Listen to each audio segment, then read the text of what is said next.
Du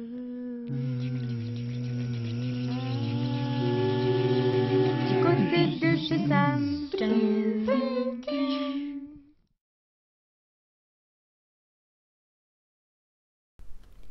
Bienvenue du côté de chez Sam.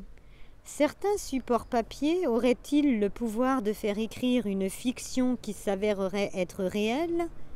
C'est ce que nous propose Paul Auster dans son roman La nuit de l'oracle. Sidney Orr, écrivain de 34 ans, échappe miraculeusement à la mort alors que les médecins ne lui laissaient aucune chance. 4 mois après sa sortie d'hôpital, Sid n'a toujours rien écrit. Un jour qu'il flâne dans Brooklyn, il découvre une papeterie tenue par Chang. Il y achète du matériel ainsi qu'un carnet portugais à la couverture bleue. Il commence à y rédiger l'histoire de Nick Bowen à partir d'une idée suggérée par son ami John Strauss, écrivain célèbre. Nick Bowen, directeur littéraire, reçoit le manuscrit La nuit de l'oracle.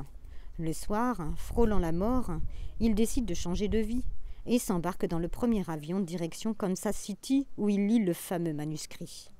Le soir même, lors d'un repas chez Strauss, Sid découvre que son ami utilise lui aussi un carnet portugais.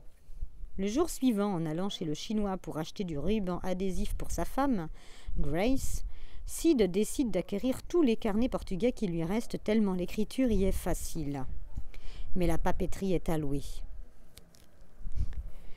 Ce roman se compose de plusieurs histoires, celle de Sidney Orr, celle de Nick Bowen et celle de La nuit de l'oracle. Malgré tout, on ne perd pas le fil du récit tellement ce livre tient le lecteur en haleine, de par son étrangeté et sa facilité de lecture. On est comme envoûté. La magie n'est pas très loin, même si elle n'est jamais évoquée.